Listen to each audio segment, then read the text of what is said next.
Chapter 8. After he came down from the mountain, large crowds followed him.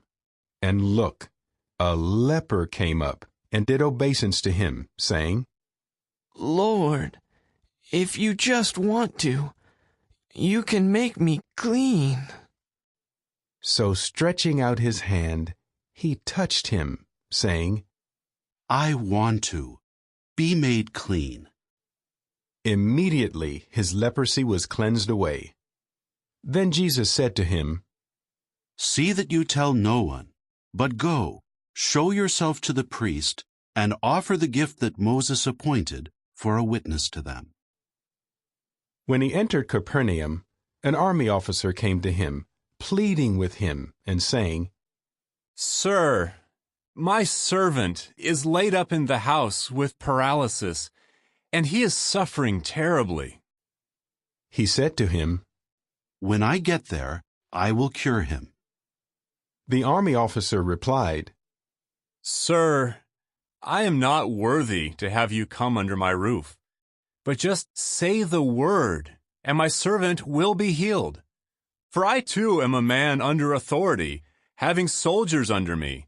And I say to this one, 'Go,' and he goes, and to another, 'Come,' and he comes, and to my slave, 'Do this,' and he does it." When Jesus heard that, he was amazed and said to those following him, "I tell you the truth, with no one in Israel have I found so great a faith. But I tell you that many from east and west will come and recline at the table with Abraham and Isaac and Jacob in the kingdom of the heavens, whereas the sons of the kingdom will be thrown into the darkness outside. There is where their weeping and the gnashing of their teeth will be." Then Jesus said to the army officer, "Go, just as you have shown faith, so let it come to pass for you." And the servant was healed in that hour. And Jesus, on coming into Peter's house, saw his mother-in-law lying down and sick with fever. So he touched her hand, and the fever left her, and she got up and began ministering to him.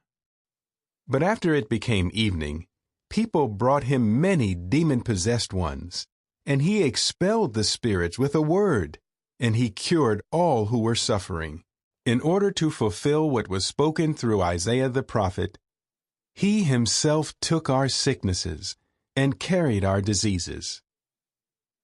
When Jesus saw a crowd around him, he gave the command to depart for the other side. And a scribe came up and said to him, "Teacher, I will follow you wherever you go." But Jesus said to him, "Foxes have dens, and birds of heaven have nests, but the Son of Man has nowhere to lay down his head." Then another of the disciples said to him, "Lord, permit me first to go and bury my father." Jesus said to him, "Keep following me, and let the dead bury their dead." And when he went aboard a boat, his disciples followed him. Now look, a great storm arose on the sea, so that the boat was being covered by the waves, but he was sleeping. And they came and woke him up, saying, "Lord, save us! We are about to perish." But he said to them, "Why are you so afraid, you with little faith?" Then he got up and rebuked the winds and the sea, and a great calm set in. So the men were amazed and said, "What sort of person is this? Even the winds and the sea obey him." When he came to the other side into the region of the Gadarenes, 2 demon-possessed men coming out from among the tombs met him. They were unusually fierce, so nobody had the courage to pass by on that road.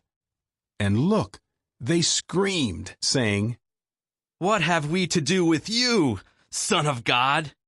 Did you come here to torment us before the appointed time?"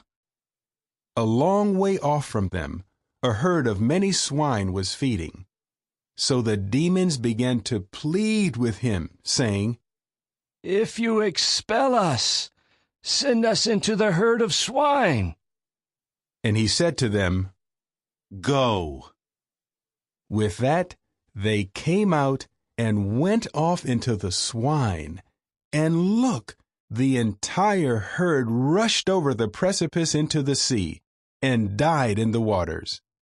But the herders fled, and going into the city, they reported everything, including the account of the demon-possessed men.